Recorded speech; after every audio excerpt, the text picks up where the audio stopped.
अगर मैं कहूं कमरा साफ किया जा रहा था तो आप इसकी इंग्लिश कैसे बनाएंगे? और अगर मैं कहूं वे लोग गेम खेल रहे थे तो आप इसे पैसिव में कैसे बदलेंगे? Students, welcome to your channel Balaji online study by Chauhan sir. आज हम करने वाले हैं पास्ट कॉन्टिन्यूअस पैसिव वॉइस। तो चलिए स्टार्ट करते हैं इसे आसान तरीके से और आसान एग्जांपल्स के साथ। सबसे पहले हम इसका रूल समझते हैं। तो देखिए, सबसे पहले हम समझते हैं कि एक्टिव में क्या रूल होता है, active voice, and passive voice में क्या रूल होता है।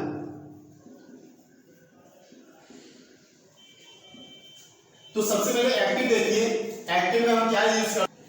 Use of was and verb plus verb की फर्स्ट फॉर्म प्लस आईएनजी।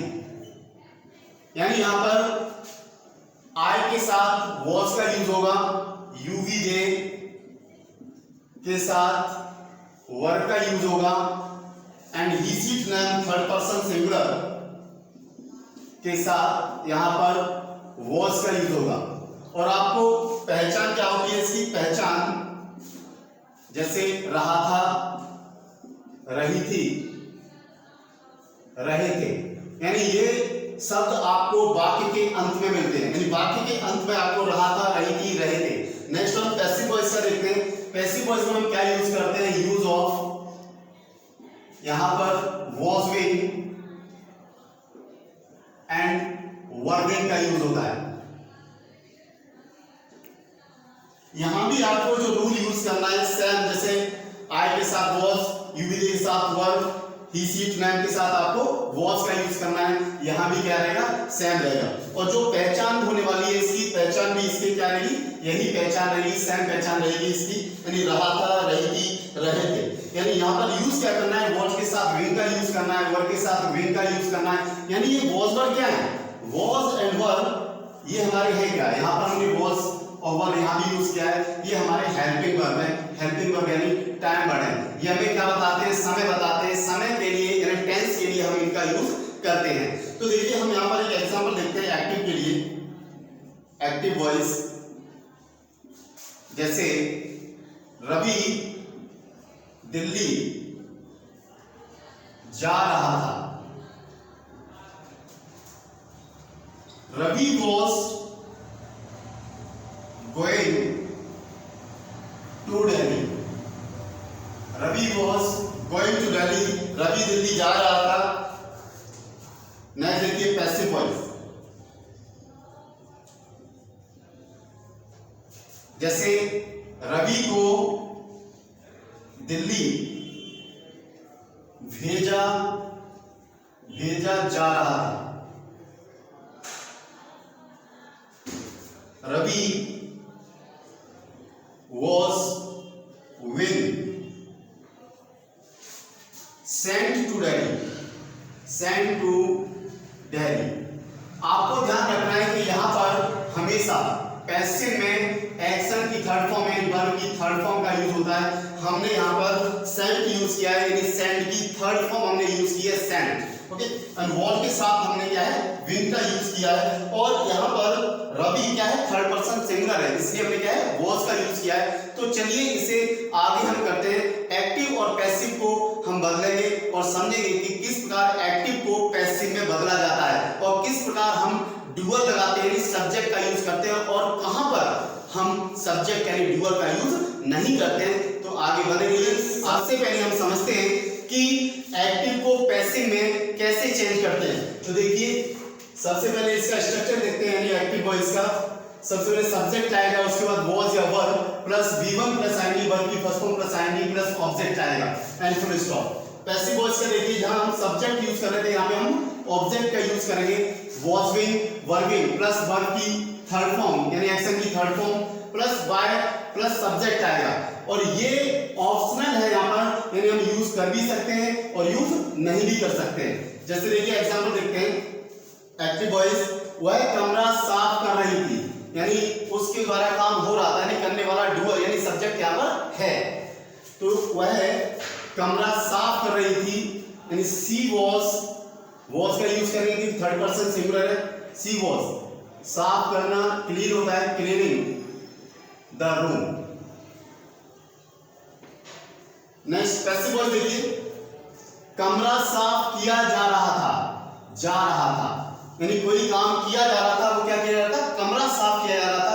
आपको ध्यान रखना है कि एक्टिव में सब्जेक्ट पर ध्यान दिया जाता है और पैसिव में ऑब्जेक्ट पर और उसके काम पर ध्यान दिया जाता है। तो देखिए कमरा साफ किया जा रहा था, द रूम वॉज, विंग का यूज करेंगे, वॉज विंग क्लीन, यानी यहां पर हम थर्ड फॉर्म का यूज करेंगे। क्लीन की थर्ड फॉर्म क्या होती है, क्लीन होती है। अब किसके द्वारा, देखिए वह कर रही है, तो हम यहां पर क्या लगा सकते हैं, वाई हर। और ये यहां ऑप्शनल है, आप चाहें तो लगाएं और आप चाहें तो नहीं लगाएं। नहीं देखिए, लड़के क्रिकेट खेल रहे थे, कौन, लड़के, the boys were playing cricket, यानी यहां पर खेलने वाले सब्जेक्ट जो है वो कौन है, लड़के।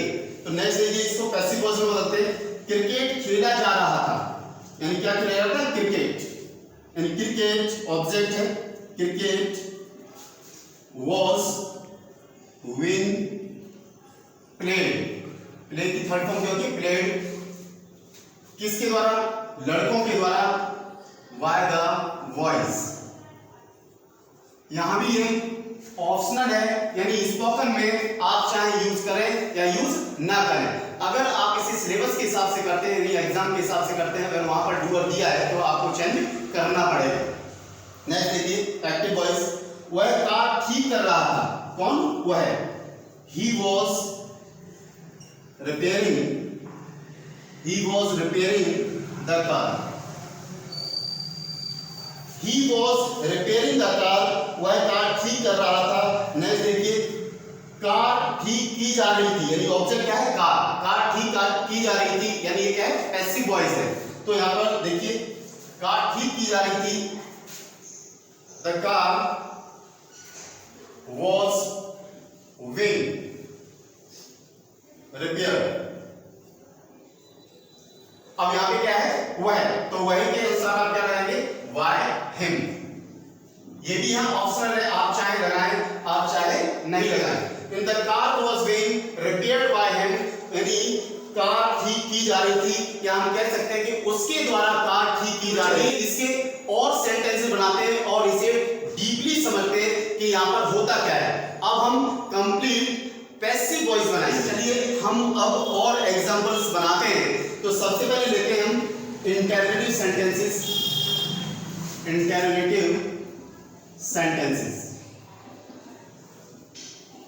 और हम जानते हैं कि हम क्या बना रहे हैं, पैसिव वॉइस बना रहे हैं। और ये इंटरोगेटिव सेंटेंस है, तो इसकी स्टार्ट किससे होगी, हेल्पिंग वर्ब यानी टाइम वर्ड से होगी।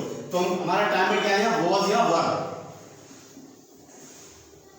प्लस उसके बाद क्या आएगा, ऑब्जेक्ट, प्लस उसके बाद बीइंग का यूज होगा, प्लस वर्ब की third form, plus by, plus subject.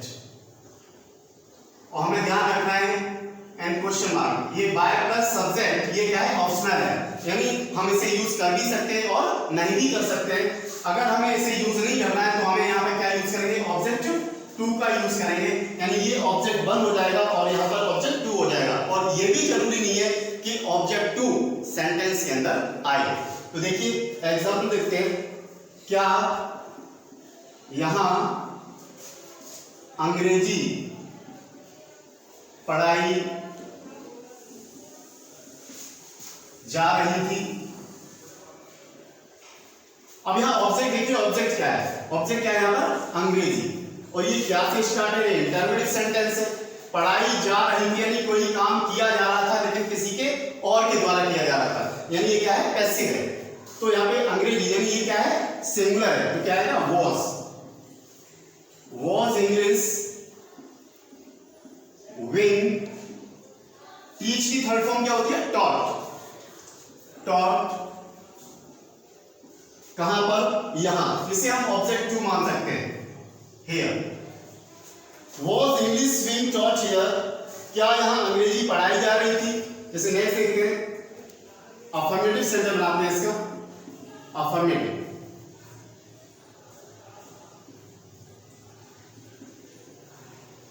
जैसे यहां आशीष के द्वारा अंग्रेजी पढ़ाई जा रही थी। तो ये देखिए अफर्मेटिव सेंटेंस है, यहां आशीष के द्वारा, किसके द्वारा, आशीष के द्वारा। तो हमें स्ट्रक्चर कैसे यूज करना है, आपको इस ऑब्जेक्ट को कहां लेना है, यहां पर लेना है, और जो हमारे हेल्पिंग वर्ब है उसको कहां पहुंचा देना है, ऑब्जेक्ट जगह पहुंचा देना है, वहां पर इसे रख देना है। तो देखिए यहां आशीष के द्वारा अंग्रेजी पढ़ाई जा रही थी, क्या, अंग्रेजी। तो इंग्लिश ये क्या है, थर्ड पर्सन सिंगुलर में आएगा, ये लैंग्वेज है, इंग्लिश वॉज विन, विन का जरूर ध्यान रखना है आपको, विन यूज करना है, विन टॉट, कहां पे, यहां, हियर। ये हम प्लेस यूज कर सकते हैं, हियर यहां पर, यानी क्या है, प्लेस है, किसी जगह। नहीं, किसके द्वारा, आशीष के द्वारा, बाय आशीष। यहां आशीष के द्वारा अंग्रेजी पढ़ाई जा रही थी, English was being taught here by Ashish. और जरूरी नहीं है कि आप आशीष का यूज करें, अगर आपको बताना है कि यहां पर क्या पढ़ाया जा रहा था, तो क्या पढ़ाई जा रही थी, अंग्रेजी, तो आप कह सकते हैं यहां अंग्रेजी पढ़ाई जा रही थी, किसके द्वारा, आशीष के द्वारा। इस प्रकार आप इसके सेंटेंसेस बना सकते हैं। आपको ध्यान रखना है कि अगर यहां पर डूअर आएगा, यानी सब्जेक्ट आएगा, तो बाय शब्द का यूज होगा, यानी द्वारा शब्द का यूज होगा। अगर डूअर नहीं आएगा तो आपको ऑब्जेक्ट 1 या ऑब्जेक्ट 2 के हिसाब से आपको यूज करना पड़ेगा। और सेंटेंस में जरूरी नहीं है कि ऑब्जेक्ट 2 आए। अगर आपको नेगेटिव सेंटेंस बनाने हैं तो आपको ध्यान रखना है, अफर्मेटिव सेंटेंस में आपको क्या करना है, अफर्मेटिव सेंटेंस में एक बदलाव कर देना है कि आपको यहां पर टाइम पर यानी हेल्पिंग वर्ब के साथ बाद आपको क्या लगाना है, नॉट का यूज कर देना है, यानी नॉट आप लगा देंगे। क्या, आशीष के द्वारा अंग्रेजी नहीं पढ़ाई जा रही थी, ओके, तो आप क्या बोलेंगे, यानी was English not being taught by Ashish. इस प्रकार आप सेंटेंसेस बना सकते हैं। और अगर आपको नेगेटिव सेंटेंस बनाना है तो आप कैसे बनाएंगे, यहां आशीष के द्वारा अंग्रेजी नहीं पढ़ाई जा रही थी, English was not being taught here by Ashish, यानी आप नॉट का यूज कर लेंगे। इस प्रकार आप सेंटेंस बना सकते हैं। मैं उम्मीद करता हूं कि आपको ये सेंटेंस समझ आ गए होंगे। आपको ध्यान रखना है कि यहाँ पर आई के साथ वॉज का यूज करना है, यूपीडे के साथ वर्ब का यूज करना है, और प्रीसीडेंट नाउन के साथ वॉज का यूज करना है। और पैसिव वॉइस में यहाँ पर विन का यूज होगा, यानी पास्ट कंटिन्यूअस पैसिव वॉइस में यूज किसका होता है, विन का होता है, यानी वॉज वर्ब प्लस विन का यूज होता है। तो मैं उम्मीद करता हूं कि ये वीडियो आपको पसंद आया होगा। अगर ये वीडियो आपको पसंद आया है तो चैनल को लाइक करें, शेयर करें, सब्सक्राइब करें और बेल आइकन को जरूर प्रेस करें, जिससे नेक्स्ट वीडियो आपको मिलते हैं अगले वीडियो में। तब तक के लिए खुश रहिए, पढ़ते रहिए। थैंक यू, जय।